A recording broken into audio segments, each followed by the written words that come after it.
Brother మీకు ఒక మాట, ఇంత ఇంపార్టెంట్ ఇష్యూ చెప్తే నువ్వు దేవుడు దయ్యం అనబడుతుంది. ఇప్పుడు ప్రస్తుతం మాకు తెలంగాణకు పట్టిన దయ్యం మాత్రం రేవంత్ రెడ్డి. ఆ రేవంత్ రెడ్డి అనే దయ్యాన్ని ఎట్లా వదిలించాలా అనేది మా తాపత్రయం. ఇంకేమన్నా తొందరపడ అంత యాంగ్జైటీ ఎందుకు, అంత టెన్షన్ ఎందుకు, అంత హడావుడి ఎందుకు? నేను చెప్పేది ఏమంటే తెలంగాణకు పట్టిన శని కాంగ్రెసు, తెలంగాణకు పట్టిన దయ్యం రేవంత్ రెడ్డి. ఇప్పుడు ఆ దయ్యాన్ని శనిని ఎట్లా వదిలించాలనేది మా టార్గెట్. ఇక మీరు చెప్పే టెన్షన్ ఎందుకే అంతగానో మాట్లాడినాయి రాదు, ఎందుకు అంత ఎగబడుతున్నావు? నేను అనేది ఏమంటే మీరు ఒకటి గుర్తుపెట్టుకోండి, లోక్సభ ఎన్నికలకు ముందు మేము పార్లమెంటు నియోజకవర్గాల వారీగా సమావేశాలు పెట్టాం, సమీక్షా సమావేశాలు.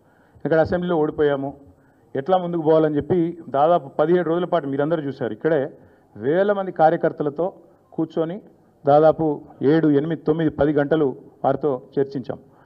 ఆ ప్రాసెస్లో చాలామంది డైరెక్ట్గా మైకులో మాట్లాడిన వాళ్ళు ఉన్నారు, కొంతమంది చిట్టీల మీద రాసిచ్చిన వాళ్ళు ఉన్నారు, కొంతమంది కేసీఆర్ గారికి ఉత్తరం అందించండి అని చెప్పి ఉత్తరాలు ఇచ్చిన వాళ్ళు ఉన్నారు.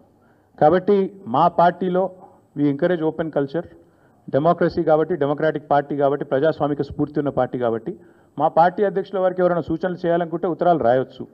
అదేదో చాలా గొప్ప విషయం అన్నట్టు మీరందరూ అంత బాధపడిపోవాల్సిన అవసరం ఏం లేదు. నేను అనేది ఏమంటే మా పార్టీలో డెమోక్రసీ ఉంది కాబట్టి మా పార్టీ అధ్యక్షుల వారికి మా పార్టీ నాయకులు ఎవరైనా సరే అప్పుడప్పుడు సూచనలు సలహాల రూపంలో లిఖితపూర్వకంగా ఇవ్వచ్చు, ఓరల్గా ఇవ్వచ్చు, రకరకాలుగా ఇవ్వచ్చు. అట్లాగే నేను ఒక మాట మాత్రం చెప్తాను, మనం ఎవరైనా సరే పార్టీలో ఏ హోదాలో ఉన్నా కొన్ని విషయాలు అంతర్గతంగా మాట్లాడాల్సిన విషయాలు అంతర్గతంగా మాట్లాడితేనే బాగుంటుంది. పార్టీ ఫోరమ్స్ ఉన్నాయి, అధ్యక్షుల వారితో కలిసే అవకాశం ఉంది, లేదా ఆఫీస్ బేరర్స్ ఉన్నారు, కలిసి చెప్పుకునే అవకాశం ఉంది. కాబట్టి అంతర్గతంగానే కొన్ని విషయాలు మాట్లాడితే బాగుంటుంది. అది అందరికీ వర్తిస్తుంది, వీళ్ళకి వాళ్ళకని కాదు, అందరికీ వర్తిస్తుంది. తప్పకుండా ఎవరమైనా ఒకటే, ఈ పార్టీలో అందరం కార్యకర్తలమే, అందరికీ కూడా ఇదే సూత్రం వర్తిస్తుంది. కాబట్టి మీరు కూడా దయచేసి ఇంత ఇంపార్టెంట్ ఇష్యూ మాట్లాడితే దీన్ని మళ్ళీ మీరు, నాకు తెలుసు మీ సంగతి, you are intelligent, unfortunately I'm also intelligent. కాబట్టి నేనేమంటానంటే మీరు ఏం పెడతారో, మీరు ఏం హెడ్డింగ్ పెడతారో తెల్లారు నాకు తెలుసు, మీ బాధలు కూడా నాకు తెలుసు, మీ మేనేజ్మెంట్లోకి ఉండే అవస్థలు నాకు తెలుసు, రేవంత్ రెడ్డి గారి ఒత్తిళ్లు తెలుసు.